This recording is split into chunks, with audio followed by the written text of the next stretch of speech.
하나님 아버지, 오늘 제가 하나님의 말씀을 읽고 묵상할 때 필요한 영의 양식을 주시기 위해 성령님께서 이 시간에 함께해 주시길 간구합니다. 예수님 이름으로 기도합니다. 아멘. 오늘 우리에게 주시는 하나님의 말씀입니다. 너는 이방 나그네를 압제하지 말며 그들을 학대하지 말라. 너희도 애굽 땅에서 나그네였음이라. 너는 과부나 고아를 해롭게 하지 말라. 내가 만일 그들을 해롭게 함으로 그들이 내게 부르짖으면 내가 반드시 그 부르짖음을 들으리라. 나의 노가 맹렬함으로 내가 칼로 너희를 죽이리니 너희의 아내는 과부가 되고 너희 자녀는 고아가 되리라. 내가 만일 너와 함께한 내 백성 중에서 가난한 자에게 돈을 구워주면 너는 그에게 채권자같이 하지 말며 이자를 받지 말 것이며 내가 만일 이웃의 옷을 전당 잡거든 해가 지기 전에 그에게 돌려보내라. 그것이 유일한 옷이라.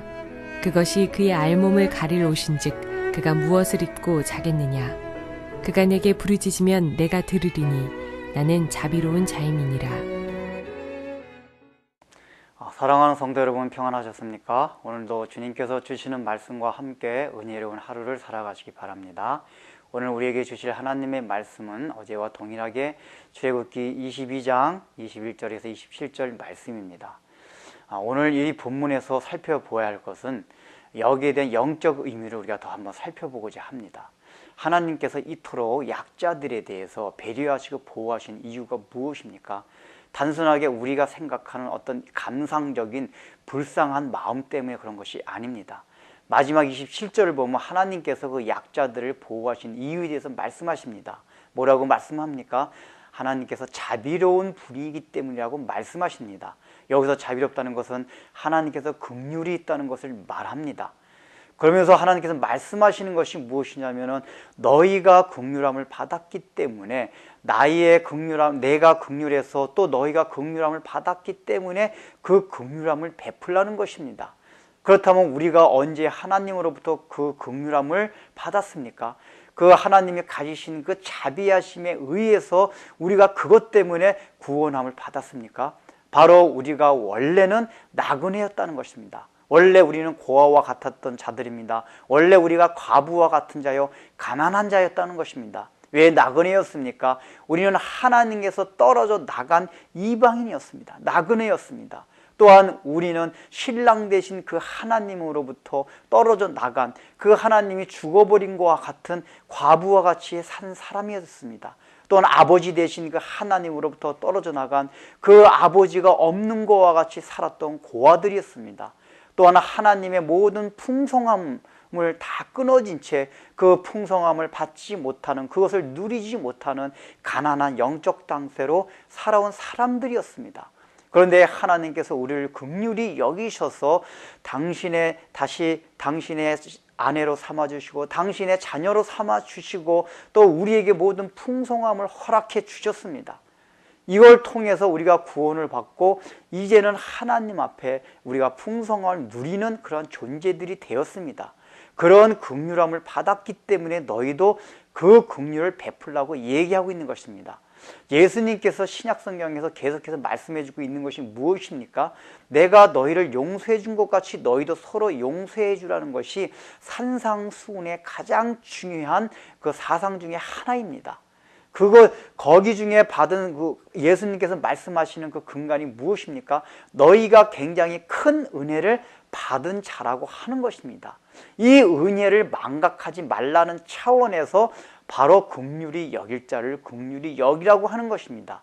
저 불쌍한 자, 연약하고 약자들을 바라보면서 원래 우리의 상태를 보라는 것입니다. 하나님의 은혜를 생각하라는 것입니다. 그러면서 우리가 더 깊이 나가서 무엇을 생각해야 되냐 하면은 또 우리는 구원을 받았지만 여전히 고아와 같이, 과부와 같이, 가난한 자와 같이, 나그네와 같이 살라고 말하고 있는 것입니다. 구약 성경이 계속 말하고 있는 것을 보면 하나님께서 뭐라고 표현을 하냐면은 내가 고아의 아버지요 과부의 남편이요 그렇게 계속 표현을 합니다. 또한 하나님께서는 그들의 신원을 항상 보증해 주는 사람이라고 표현을 합니다. 보증해 주는 존재라고 표현을 하십니다. 왜 그러십니까? 바로 하나님께서는 우리를 향하여서 너희가 항상 고아와 가부같이 살라고 그렇게 말씀하고 있는 것입니다. 그것이 무슨 뜻입니까? 고아와 가부라는 것은 의지할 데가 없는 사람들입니다. 무엇인가 힘이 없는 사람들입니다. 즉 이 얘기는 너희가 항상 이미 구원을 받았지만 그 이후에 계속해서 다른 것을 의지하지 말고 의지할 데가 없는 자와 같이 오직 하나님만을 의지하고 살라는 의미에서 고아와 가부같이 살라고 하는 것입니다. 그래서 오늘 본문엔 나오지 않았지만 구약 성경에서 또 나타나는 약자의 한 부류가 있습니다. 이것이 바로 잉택치 못한 자, 그 다음에 출산치 못한 여자입니다. 고대 사회에서 여자가 아이를 출산치 못하게 되면 그것은 저주받은 자로 여겼습니다.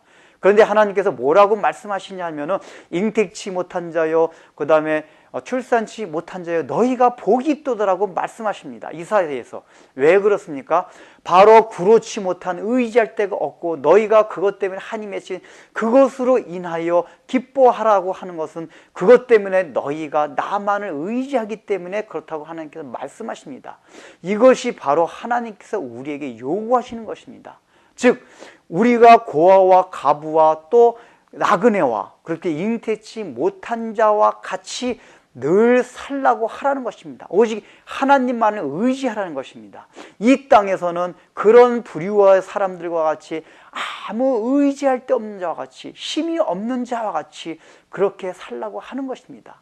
우리가 이 땅에서 실제로 나타나는 면에 있어서 그렇게 약자와 또 어려운 사람들을 보호하고 도와주면서 우리 자신 스스로도 영적으로는 그와 같은 마음가짐으로 살아가라고 하는 것을 하나님께서 요구하는 것입니다. 그런 영적인 의미 때문에 이 율례를 하나님께서 그렇게 전 율법에 거쳐서 계속 강조하고 있는 것입니다. 여러분들은 과연 영적으로 진정으로 가난한 자요, 또 고아요, 가부요, 나그네와 같이 오직 하나님만을 갈급해하며 살아가고 계십니까? 하나님께서 말씀해 주신 건 바로 지금 이것을 원하고 계신 겁니다. 기도하겠습니다. 하나님 아버지, 우리들은 영적으로 고아와 가부와 같은 자였습니다. 그렇기 때문에 하나님께서 실제적으로 고아와 가부를 불쌍히 여기라고 하면서 너희들이 그런 상태였다는 것을 기억하라고 말하십니다.